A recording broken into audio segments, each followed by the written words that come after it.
वाशीच्या APMC मार्केटबद्दल खूप ऐकलं होतं की तिकडे फ्रूट्स, ड्रायफ्रुट्स किंवा मसाले म्हणा खूपच स्वस्त मिळतात आणि तिथे जाण्याची सुद्धा खूप दिवसापासून इच्छा होती. मी विचार केला की क्रिसमसच्या सुट्ट्या संपायच्या अगोदर एकदा आपण तिथे जाऊन येऊया. तर आम्ही शनिवारी या मार्केटमध्ये आलो होतो आणि मी जेवढं इमॅजिन केलं होतं त्यापेक्षा खूपच मोठं असं हे मार्केट आहे. सर्वात आधी आम्ही फ्रूट मार्केटमध्ये आलो आणि फ्रूट मार्केटच्या बाहेर बघितलं ते कितीतरी फळं नुसतीच म्हणजे वेस्ट गेलेली होती, अशीच फेकून दिलेली होती तिकडे.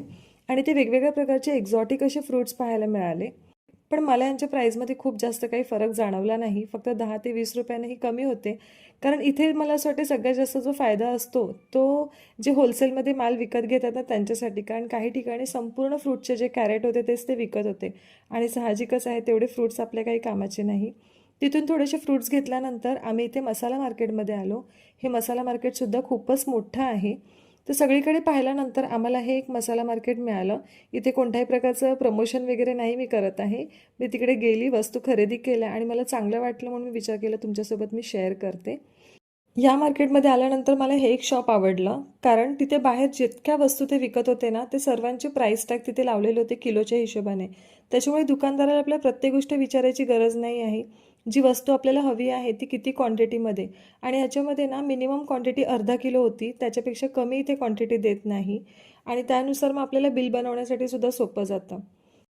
इथे कार रिपेअरिंगचं किंवा कार ॲक्सेसरीचं सुद्धा मार्केट आहे. तिथे सुद्धा आपल्याला कारचं एखादं काम करून घ्यायचं असेल तर ते सुद्धा स्वस्तात होतं. आता जे कारचं काम आम्हाला वसईमध्ये ज्या किमतीला सांगितलं होतं त्यापेक्षा अर्ध्या किमतीमध्ये इथे आम्हाला ते काम करून मिळालं. त्याच्यामुळे एकाच दगडात दोन पक्षी मारले गेले. कारण इथे येण्यासाठी पेट्रोलचा खर्च म्हणा किंवा वेळसुद्धा खूपच जातो. त्याच्यामुळे आमचं हे सुद्धा काम झालं आणि घरी पोचता पोचता जवळजवळ आम्हाला रात्रीचे 8 वाजले ट्रॅफिकमुळे आणि या सर्व गोष्टी मी तिथून घेऊन आलेली आहे. मला यामध्ये ना सर्वात जास्त बेस्ट डील ही अवोकाडोज आणि मखानामध्ये मिळाली. कारण अवोकाडोज 50 रुपयाला एक पीस असं मिळालं, जे की वसईमध्ये खूपच महाग आहेत आणि मखाने जे आहेत ते सुद्धा मला 265 रुपयाला पाव किलो मिळाले म्हणून मी ते अर्धा किलो घेतलेले आहेत. तर अशा प्रकारे ही आहे माझी छोटीशी शॉपिंग. चला तर मग लवकरच भेटू एका नवीन व्हिडिओ व्लॉगमध्ये. तोपर्यंत आपली काळजी घ्या. बाय.